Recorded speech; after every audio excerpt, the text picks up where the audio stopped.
series where we are discussing everything and anything that is affecting today's B2B sales. If we haven't met, my name is Cynthia Zenti. I am the founder of Integrated Selling. I've been in sales for over 35 years, and now we provide sales leadership and team development that drives revenue reach and retention without burnout and overwhelm. And today, we have a really unique conversation scheduled. We're discussing vulnerability in leadership, which, as we know, is probably very, very timely. And joining us is Carl Shawn Watkins, who he is helping leaders everywhere leverage the power of vulnerability. So, welcome and thank you, Carl, for joining us. Oh, thank you for having me, Cynthia. I appreciate it. Well, I'm really, really looking forward to today's conversation. Yes. I know there's a lot of ground that I would love to cover. I have lots of questions for you. Mm. Just quickly before we get started, though, if you are joining us live or watching the replay, let us know in the comments if you have any questions, anything that you would like to know further about. Just let us know. Just drop it in. We'll bring it up as we go.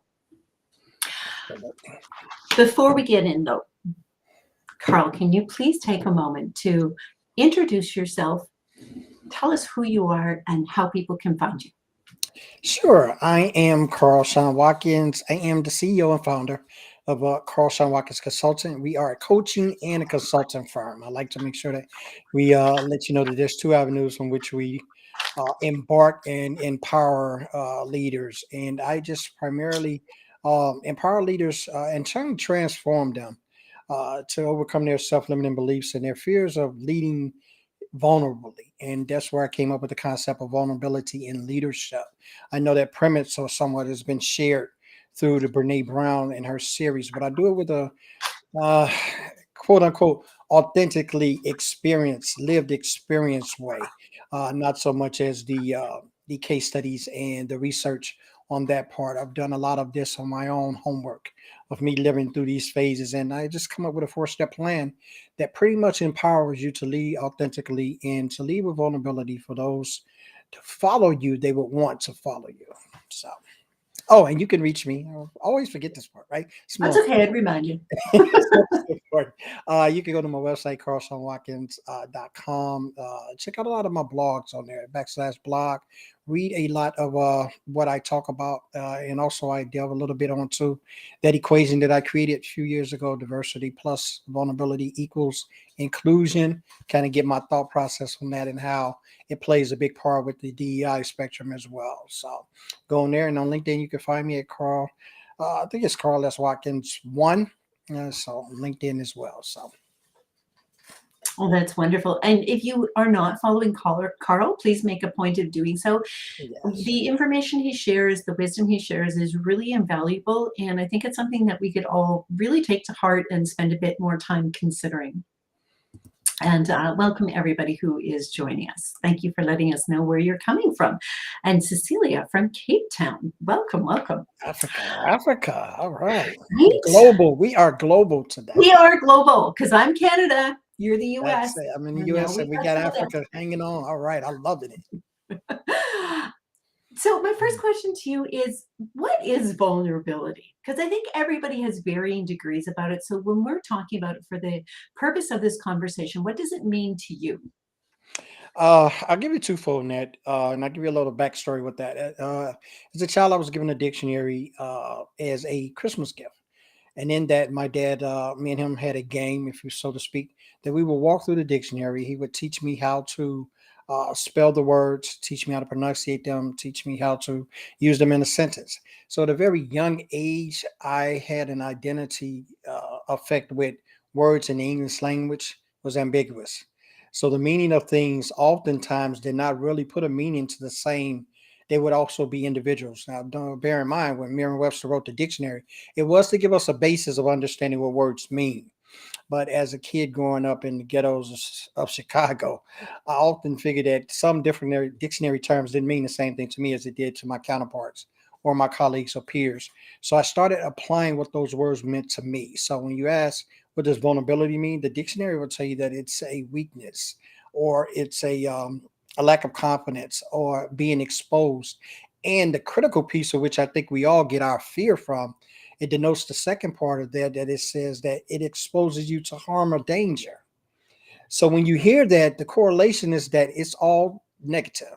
Can Mhm, anything mhm, positive come out of that? And if you've dealt with people over the years that you've been maybe in, just from childhood, or schooling or work, the relationships wise, people always ran from being vulnerable, whether they experienced the hurt or exposure themselves, or whether they've just taken on the connotation of what that means. Now, I've changed the narrative in that. Vulnerability to me means power, and it means courage. It means some of those words that become adjectives to what vulnerability really can be to people. But I've used it as a point in time, and I look at it as saying, if I'm vulnerable enough to share things with you, I'm confident and empowered enough to be able to share those things with you without worrying about the repercussions of what you think about them. And that's what vulnerability is to me. And when we get leaders on board, the ones that I coach, and the ones that I have as clients, when we get them on board to understand that vulnerability is not a soft spot for someone to attack. It's actually a spot for you to get empowered, because someone should be able to bring to the table those things that you're vulnerable in. So, long story short, I think it's empowerment.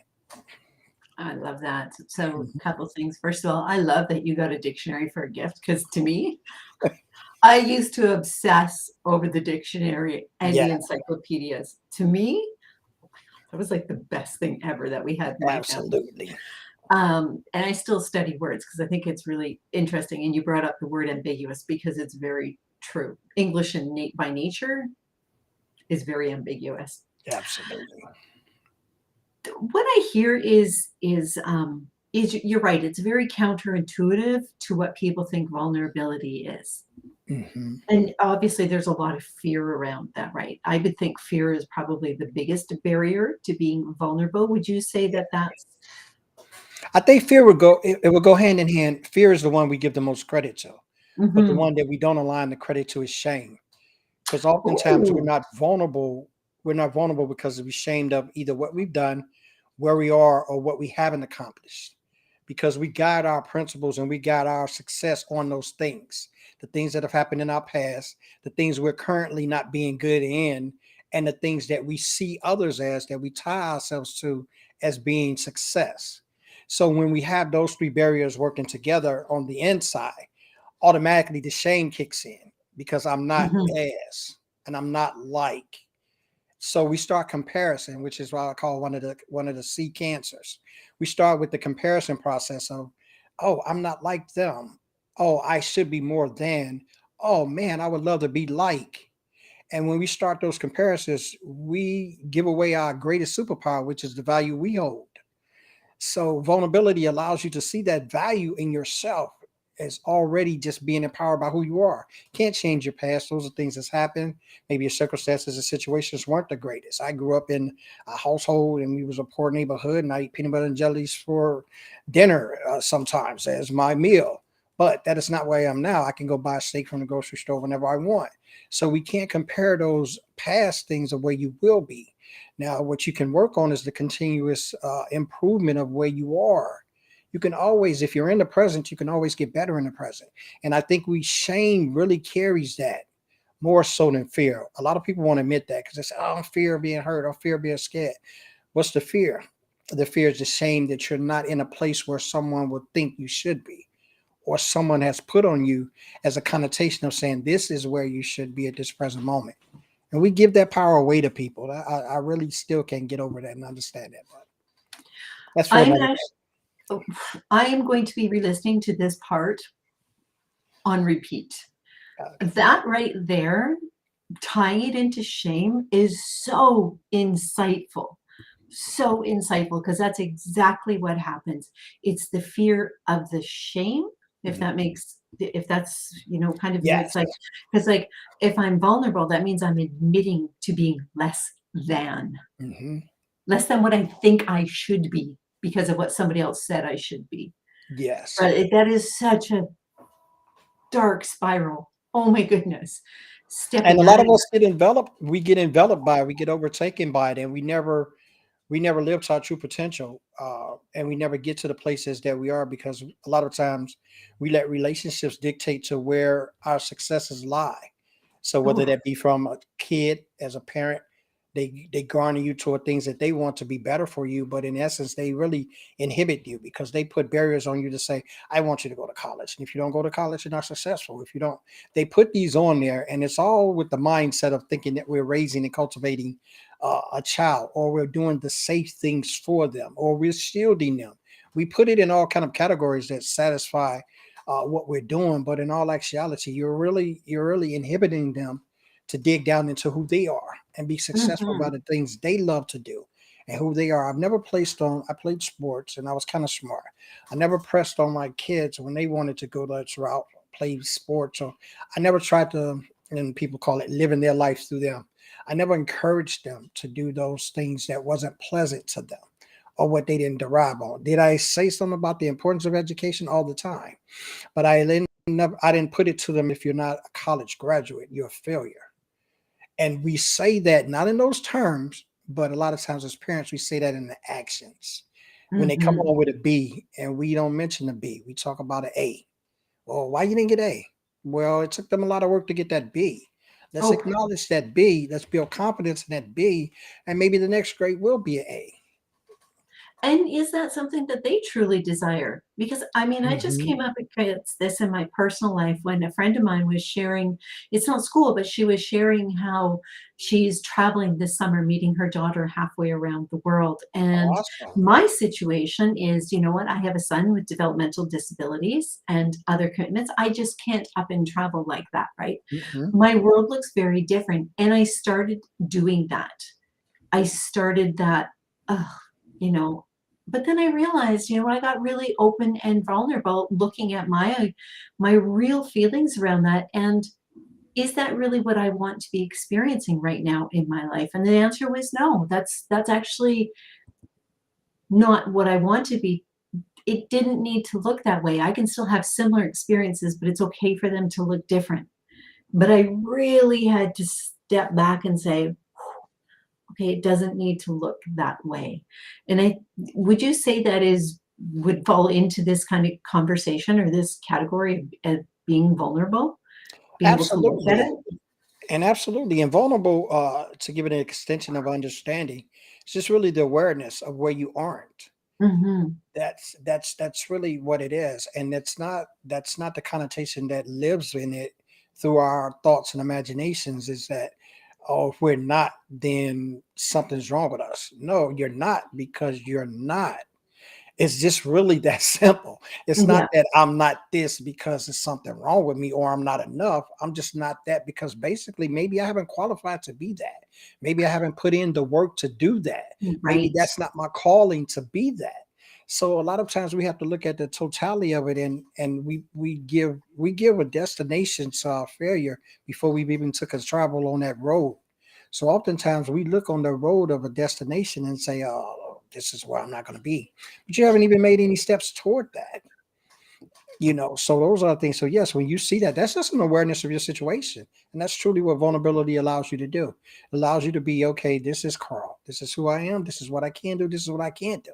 Now, am I going to be man enough to say, I can't do this part, can you help me? Or am I going to continue to perpetuate the lie and say, "Nah, I'll never tell anybody about that, maybe it'll blow over"? I think that's where they came up with that term, fake it till you make it. I'm pretty sure. I don't have any backing uh, to, Well, but yeah, I and think so. Todd Herman goes into that in his book with Alter Ego too, right? Which is really good. And I mean, even Beyonce with Sasha Fierce did that too, Yes, yes. right? And sometimes you do have to act with the part or step Mhm. into that role to start experiencing at that level. It, but with that, I think there's room for vulnerability is recognizing that you actually are consciously choosing to step into it in that capacity And and that's not where be most lying people to get yourself. lost. Yes, and that's where most people get lost. That's really the connotation of where we mirror, where we mirror the falsities of it, and we get embraced by the bravado of it. This is not who I truly am, but this is where the mask comes on, and this is where the empowerment comes, hitting empowerment through the mass. So you have people to be emboldened to do things on the internet because there's no facial that you can match to. There's a place to hide, and that all breeds comfortability. So if I'm comfortable to sit in this space and throw darts from behind a protected wall, no one can see me doing that. And that's the danger in stepping Mhm. into that. I don't say that it's not creative, and I don't say it doesn't work for some. But for most of us, we can't be Sasha Fierce and translate. We don't even know if she can. We just see this one productive side that generates what it does and brings about everything that she's put out. And we say, oh, that's successful. But we only see one piece of her life. We don't know what Mhm. other parts of her life that's really being a destructive force to. So, you have to bear those But things in mind. it's also supported with action though, which is Yes. something that I see people who are doing that and they're wanting to develop is acting as if, but they're also doing the work to acquire the skills, the experience, and the knowledge and applying Mhm. real life experiences to that. So they're still being vulnerable to what is really happening while still trying to be, open to stepping into the part. So I Yes. don't think you can have success with one without the other. I think that Right. in leadership, I can particularly see that happening. Something came up for me as we were talking about this is not only is it about sharing, Mhm. I also see vulnerability about increasing what we can take in and what we can receive. Yes. W- Can you touch on that a little bit?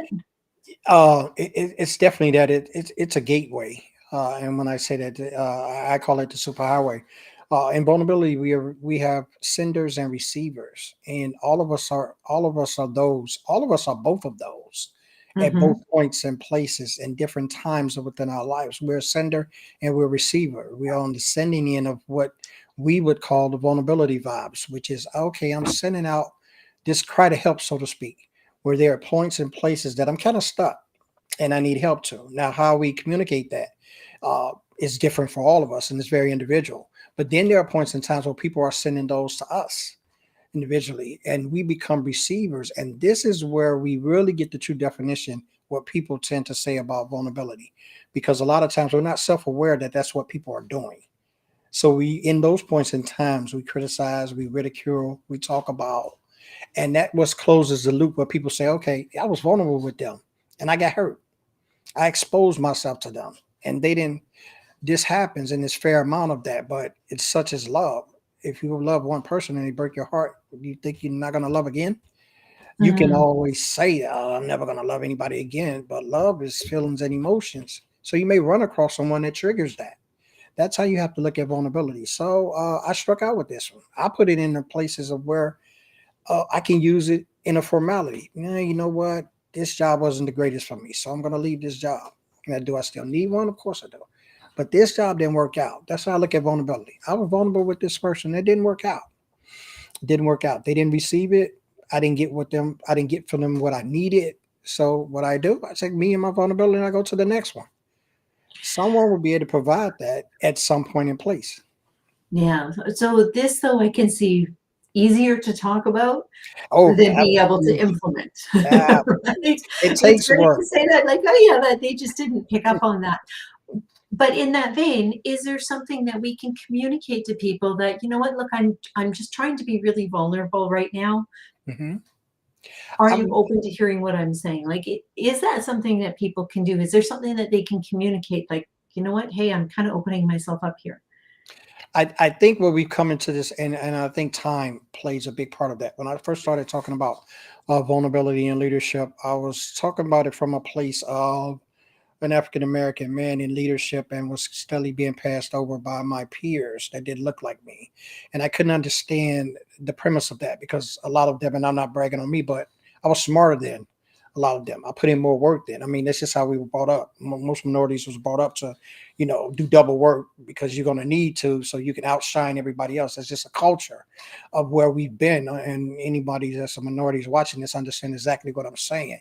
So we didn't have time off or days off or those kind of things in life, or we didn't have favors or friends that put us in these places. We had to work extremely hard to get into those. So when I knew I came across for a position or acquisition or whatever it may be, I knew I was qualified to get that because I put the work in it. but I would see someone would come in and maybe they was Johnny's cousin or Mary's nephew, and he would get the position. And the bitterness of it came from me having to train them for the position that they're going to take to be over me. Now, that was a hard pill to swallow, and I was very Oh yeah. angry about it early on. But what I became to write about that is that there's a piece and connections missing here. And they have to look upon my value as not the value that I am, that I'm different, but look upon the value that I bring. And I think this is where a lot of the vulnerability and an inclusion part of that comes from. You have to look at the value of the person that is offering the value or have the value. And what can they bring to the organization or to the table that's different from me? Because if I'm different from you, I think differently from you. If I look different from you and I've grown up differently from you, my perspective is different. But we have to look at that as not being a cancer, but that being a solution. Now I have more than one ways, like my dad used to say, more than one way to skin a cat. So now I have other We opportunities. still be skinny cats, but I get you. Yeah, yeah, no skinning cats. No, we're cat lovers here. Yes, but you have the different opportunities for where you can avail much now because I have someone that's thinking differently than I. Let's put these two thought patterns together and let's see what we come out of.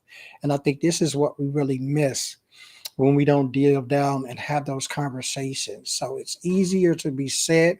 Of course, I didn't just start saying it. I've been saying this for a lot of years, but I'm comfortable more so saying it now because others have seen with the calamity of the pandemic what this really does for us as humans. And it's our humanity connection that really drives everything else around us. And if I'm not connected with you, I'm not succeeding, regardless of what it looks like on the outside, regardless of the materials that I may own. I'm not succeeding if I don't have human connections. And that's what we really have to get back to. So yes, it is work involved. It takes work involved. It takes a humility, which Mhm. a lot of people do not have. And I don't put everybody in a broad. I try not to put everybody in a broad stroke, but in the humility circle, I do because Well, people won't be.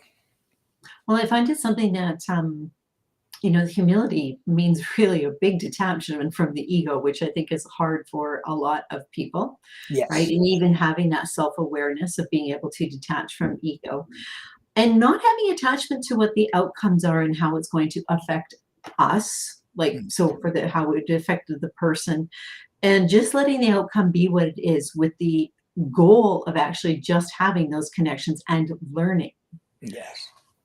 right? I mean, there's such a different dynamic that needs to be, I don't shouldn't say needs to be, but when it's allowed to happen from leadership, when they can be open, it's not jeopardizing their position. It's not saying anything Mhm. about their intelligence or their abilities, but it is saying that I'm open to learning, I'm open to hearing, I'm open to having conversations. That's where it comes into play and what's needed. Absolutely, and it's important. Vulnerability it has a very important place, even in business practices, Mhm. because with the different things that vulnerability brings, it's better communication. Because if I can authentically get to the root of what's going on, I can come with a solution. But oftentimes we gloss over what the true problem is, so the solution evades us because we don't really know what the problem is, or we won't communicate what it is. I know that, and I've talked to a lot of C-suites and had a lot of them as clients as well. There's this there's this mantra of carrying on their shoulders. They can't know what I'm going through, and to some extent, will it be exposed if you share it with certain ones? Absolutely. So that's why I always say strategically and intentionally it has to be given. But it's only intuitive to you to move forward when you allow others to see the journey. I think if we in business and us as leaders, if we would be more involved with growing those that we lead instead of harboring them from things that we know. Taking an example, I talk to a lot of leaders that say, "Oh, I know about 10 ways to do that, but I only share seven." Why would you hold on to the other three? What does the other three give you? I can look at it a couple of ways. The other three gives you a hold on the one that has seven because you have 10, right? When you look at the stupidity in that, they're working for you to bring about something better with your name on it. So why, in any imagination, any stretch of imagination of the word, if I want to be better, if I want to have better operations, better engagement, better customer service, why would I hold on to three parts that can really fulfill what my employees could give to those we serve? So when you put them in those categories, and I start talking to C-suite people, and I start saying, you have to be open and have that honest conversation. No, everybody that works for you don't have to know the bottom line and what you hemorrhaging in the month. That's why you're a leader. There should be some Yeah. basis that will say, okay, this is they can handle, this they can't. So this is first and foremost. But with that, an employee will always give you more if they're understanding why the more. So if you ask someone to do overtime, for example, I want you to do 10 more hours overtime this week. Okay, sounds good. May go over well for the first 3 or 4 times you ask. After that, it takes away the connotation of, okay, I'm earning extra money. Now my question is, why I need to be here 10 hours more a week? Hmm. uh, Simple conversation. Guys, we got a big project. Let me draw you guys in. First of all, this draws everybody's attention in.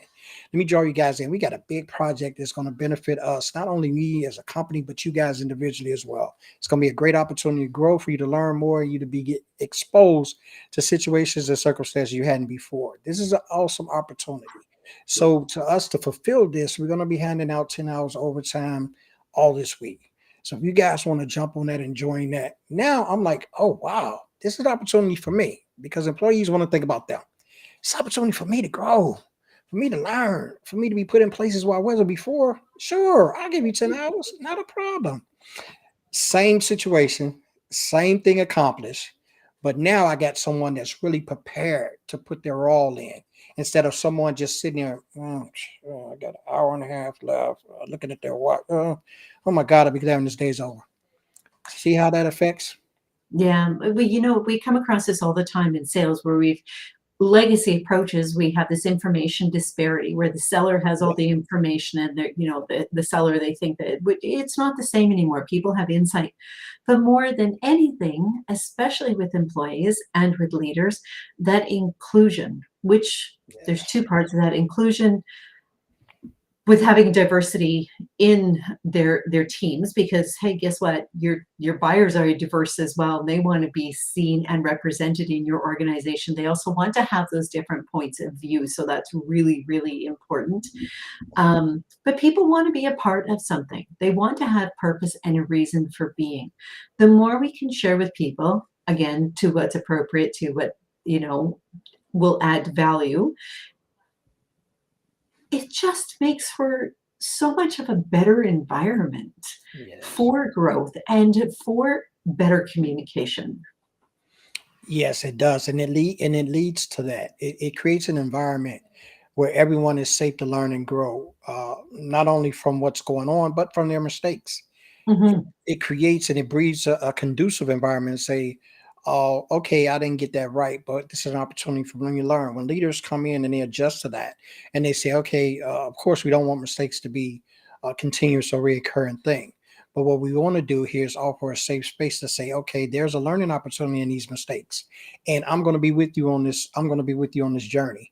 If we can embrace that, because that takes nothing less from us. I think a lot of times leaders think that we have to take down to take on. Oh, yeah. And when I say that, that doesn't take anything less from me. My name is still on the CEOs. Your name is still on the company. The LLCs, they're still yours. Supervisors, they're still under. They're still your direct reports. None of those things change, but the relationships is what create the success. And if we can learn how to do that as leaders, we can see how much more effective we'll be.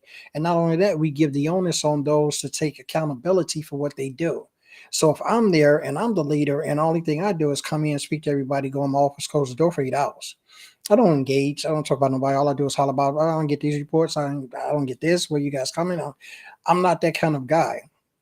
And of course, I'm going to have a lead. I'm going to have a work floor that's really going to be like not really want to perform with me. Now, would that hurt them? No, in the long run, it's going to hurt me, because those above me are going to be looking at why I'm not getting this productivity done when I got all of these people to do it. right? So we have to, as the term say, we have to think smart and not work hard, right? So in essence of that, how I'm going to do that? I'm going to build relationships. I'm going to make connections, and I'm going to build bridges. And in that, it's going to be some vulnerability on my part. Oh, guys, you know what? Had a horrible day. Somebody flipped me the bird, tried to run me off from work today. Just give me a couple minutes. I'm going to sit in the office, catch a deep breath, and then we're going to go about our day. Now, that's a good way to do it. Bad way to do it. And I had a client do this and tell me that. He said this same thing happened to him. This is what I use as an example. He came in, he walked past the receptionist, slammed the door.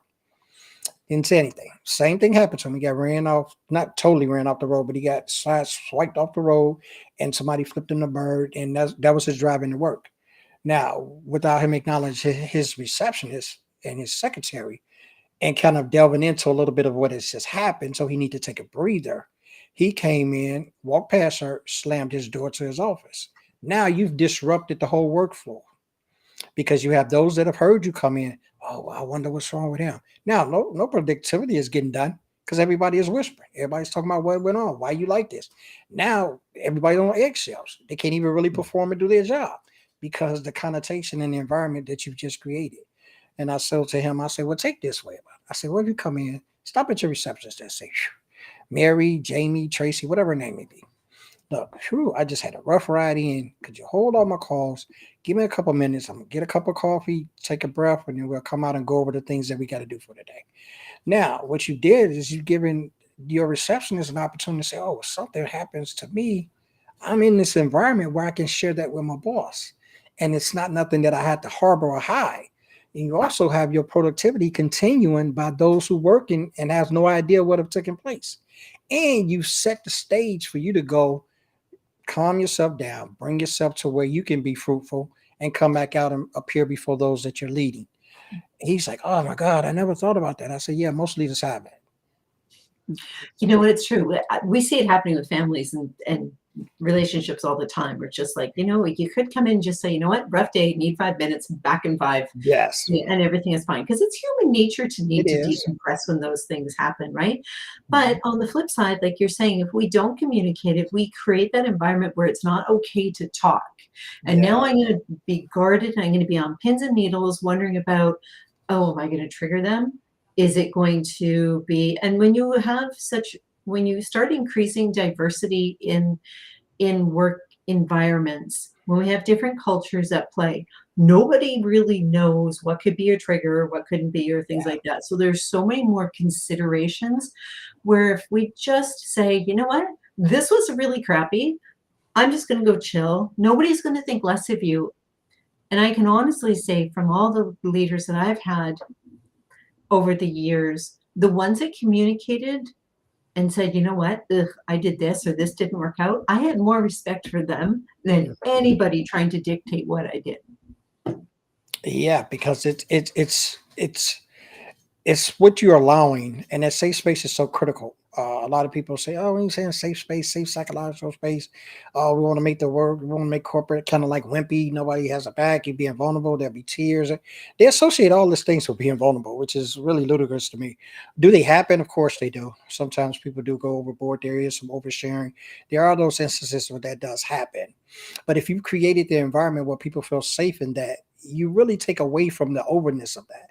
Because when you got an environment where someone feels okay with saying, boss, I kind of made a mistake on this report.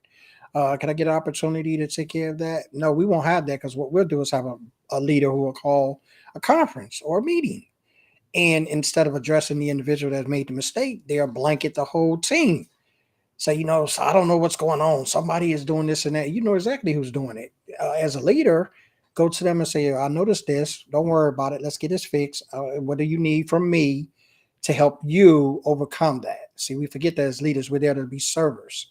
So what is it for me that you need? Because I'm the one calling my shots. I'm the one that can get Mhm. this stuff for you. I'm the one in control of the environment. So what do you need from me to make your job easier? And a lot of times we will not do that. I don't know if it's for pride, it's for titles, it's for who we are, it's for who we don't want to be, it's for who we're trying to be. But if we offer that sometimes, we'll see things work out a lot because vulnerability is really necessary to have these conversations when people don't look like you. Mhm. It's real Mhm. necessary to have the vulnerable conversations. And what that does is allow the person who may be your inferior as entitled or position the opportunity to come eye to eye with you and not feel any way, because you give them an opportunity to say the things on their chest, on their mind, and on their heart, where it can be received, not from authoritative, but where it can receive on the conversational. Yeah. Yeah. Ooh, yeah.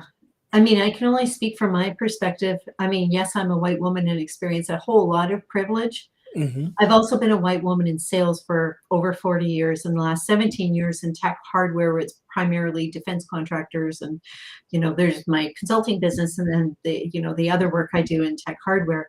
And there has been so many times where it has been just, there is no room for conversation. So understanding from a different perspective would have been a game changer because the way we relate to each other is completely different. It And I is. think that's why women do so well in sales is because we relate so different and we often just by nature, I think, are more prone. This is stereotyping. I understand that, but the numbers are there to support women are more successful in sales is because we are able to be more vulnerable and we are able to allow space for conversations without it being a direct threat. And So you build relationships. Women are very good relationships. They're building relationship tendencies are very, very critical to the success of them. And that's something I've adopted from my father passed when I was young. So I was raised by my mom and my grandmother, and I was raised in my latter years. He passed when I was 15. So about from 15 to 18, I got a lot of the woman raising. And when I say that, I don't mean from a feminine point. What I said is a holistic point, because us as men, we don't realize we see things one way and we attack that one way and we're looking for a result. What I've always learned from my mother, my grandparents, my aunt, my mom's sisters, is that there are many opportunities to get things done. And there are many ways to delve into those opportunities. And a lot of times, us as men, we close our eyes to those because we are set in our mindset of saying, okay, this is the way the management does it a lot. But this is how we're going to create for things for them to be done below us. Okay, that doesn't work for them below you. So if you're going to understand how they work below you, you're going to have to engage those that work below you so you can get a system that works for everybody. Because 9 times out of 10, you just want the numbers. You don't care how the numbers get done, as long as they're ethically done, as long as they're correctly done, and they're not costing the company. So when you come out of that shell of like, it has to be my way or the highway, which a lot of women don't think. A lot of women think about, how can I find a way? And that's the biggest, broadest thing that we have in thinking, as far as, well, I can definitely agree. Men from Pluto, women from Mars, sort of thing, or vice versa. I know that. I think it's Venus and Mars. I know that book is, and I can believe that from the simple fact that I've caught it from both sides. And in my intellectual side and my reasoning side and all that, I got a lot of women that were guiding that. So I learned how to move in and out without it just being, this is how I got to be. I Right. learned how to move in and out and say, all right, that doesn't work. Let me slide over here while I'm still maybe cultivating that. Maybe I'll come back to that. Maybe that'll work later on when someone has grabbed it. But right now it's not. So I'm not going to give up on it, but I'll come back to it. That's just if we keep walking down that hole. If it's a square peg, we're going to keep on with that round peg, trying to get it in that square hole, and we're going to work it out. And that's not how it always works. Exactly. And it's being able to just say, well, that's vulnerable too. Like, Yes. okay, I have to admit that this is just not working. And, Mhm. maybe it's an understanding if it's something worth pursuing, or do I need a different angle, a different approach to it? I think anybody who's been a part of a marginalized community, you just kind of understand that because, yeah, Yes. you've had to work twice as hard. You've had to be twice as vocal. What's Mhm. very interesting, I have found that there's often judgment associated with having to be vocal. People are like, well, Mhm. why are you so vocal about this? Or why are you so opinionated? Well, because I've spent a lifetime having to say twice as much just to be heard.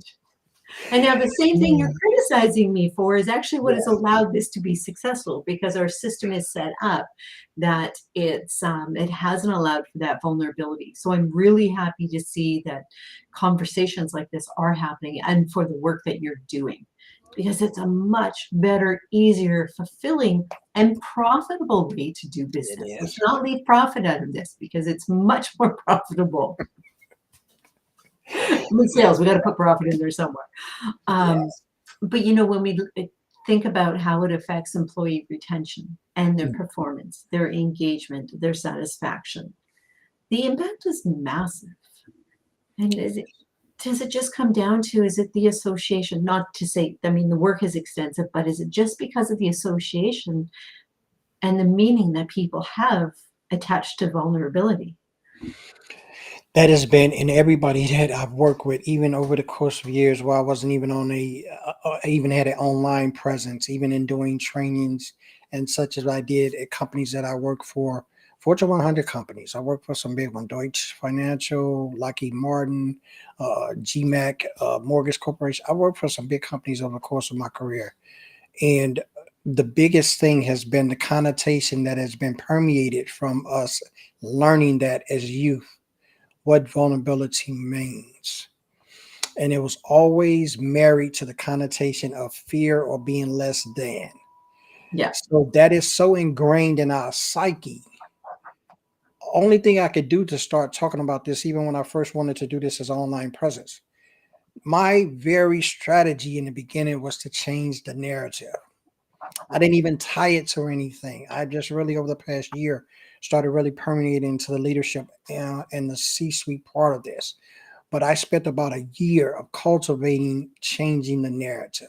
What does Hmm. vulnerability really mean?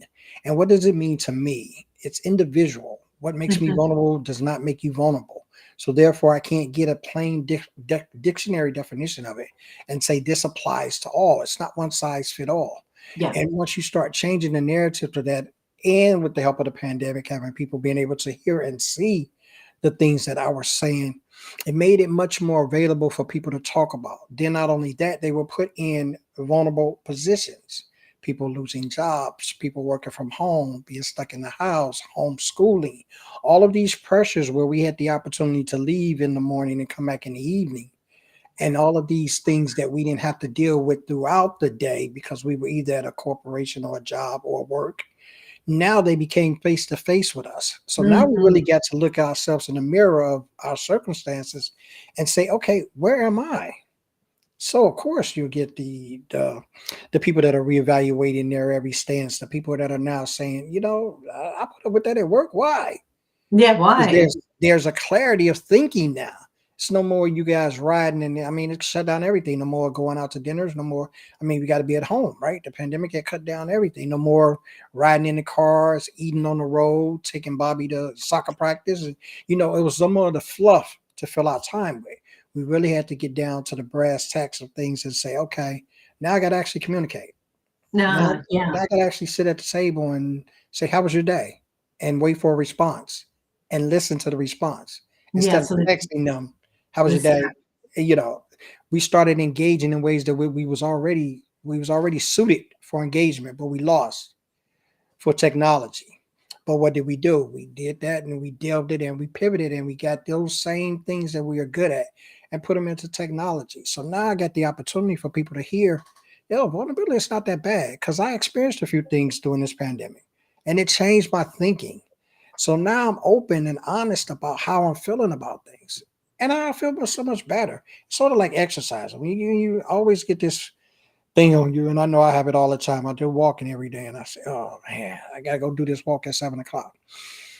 But after I get done with that walk, I feel so much better. You never regret exercise. I never. So after that, this is how I've gotten into the exercise and of understanding vulnerability. When I put it out there and I've let it exercise itself, I feel so much better. I don't hold it on me. It doesn't take nothing from me. It actually empowers me to say, yo, I shared that. Can you imagine the power behind that? Can you Yeah. imagine the power behind that? I actually shared that with someone. I let someone in. It's an awesome feeling. I love it. One of the words I wrote down, there's a couple that I wrote down here, but to me, what vulnerability has meant is this tremendous freedom. Oh, yes. Yes. Freedom. Like I always practice with companies and with even with my family, they're radical transparency. Mhm. Because the more we understand about each other, the better we can relate to each other. It may not happen straight away, and a lot of times there's fallout around it, but it sets the foundation for a different way of existing that comes with that freedom because I'm not so attached to what can I do? What can I not do? My brain is always reeling. And even now, and full transparency, I mean, I've worked with therapists on all of this stuff for years because, my life has been a lot over the last 22 years, raising a family by myself and working in business and everything else, right? So there's a lot of closed down about that from not being attacked, from not wanting to be attacked, but also the need for vulnerability so people could understand my situation, Mhm. so they could have insight into this world so they know how to relate to me and I know how to relate to them. It's game changing when you start letting go Oh man. of how you want people to perceive you. Mhm. The, And the oh freedom. my God, Woo! you've hit it on the head, and it's something that I've had a lot of people to say, "Oh man, that was an aha moment." And I say, "Was it really? How did you hold yourself captive?" I can't envision that. And though I've been talking about this a long period of time, how do you hold yourself captive to where someone else wants you? That's what happened when you don't embrace your vulnerability. You hold yourself captive and subjected to what other people think you should be. Yeah. We're all more than that. We all more than that. We sit in situations, we sit in relationships, we sit in jobs, we sit in the list goes on based upon what someone else says. Now don't get me wrong, there are situations and circumstances where I gotta work. Maybe I can't do my dream job right now because I got a family, I got bills to pay, I gotta provide. I fell into that category for many years and I thought about it. I said, okay, the pandemic is here now. I can't go to work. I'm sitting at home working. So all of those things that I had literally became a crux to, now it's not there. So in the essence of that, how can I be better? What are some of the things that I can do to be in there? There's this self-evaluation, which I talk about in my coaching program. Start evaluating some of the core values or the things that make you you, not the things that your job says are values, not the things that your parents raised you as values, but what are your values now and the person that you are, the person that you've become at this very moment in the present. Start working on those and then start making your habits to address those. Start putting those things into play that cultivate and grow those. And then you become fascinated with the power that you start to get. It's like, wow, what was I Oh missing? yeah. Oh What yeah. was I Like you say, the missing? freedom. Woo! Yes, like, oh my God, I should have done this years ago. That's what a lot of people come back to me and say, Yeah. well, It's so Carl, I should have liberating, done this years ago, man. I don't know. I should have met you 20 years ago. No, you right? met me when the time was right, Yeah. that you were able to receive it. Because Right. someone, I'm sure I wasn't the first one that brought that to your attention. Someone that probably said that to you or tried to get you to hear that for low many years of your life, but you were stuck in the hamster wheel and you And, couldn't hear nothing. You couldn't hear nothing. I can say firsthand, and I know this is something that your work helps people do, but when you start adopting this process and this way of living, Mhm. suddenly the world is so much more expansive Isn't because you're it? not closed off to anything anymore. It's just like, wow, anything is possible now. And if I can just talk about it, it doesn't matter. It doesn't matter internally if if I've got a team below me. I shouldn't say below me, but if I'm supporting a team, Supporting the same, I yes. can say, you know what? Hey, I tried that before and I really didn't do so good at it. But look at you doing this and how good you are. Doesn't make me any less of a leader.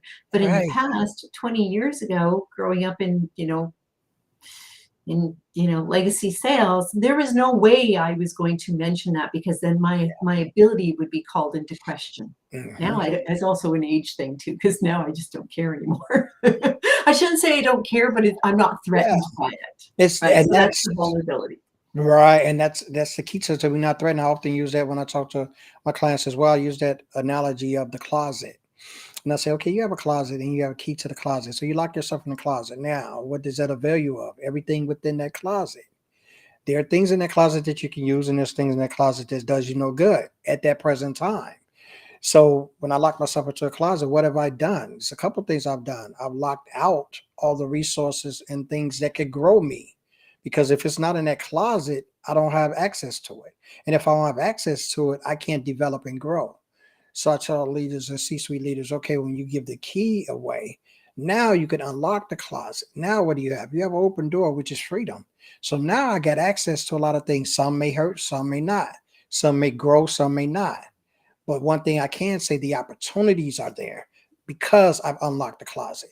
So with you sitting in there, that's how vulnerability is. You can continue to act like you're shielding yourself and you're protecting yourself by people not finding out or skeletons in your closet and you keep them locked in there.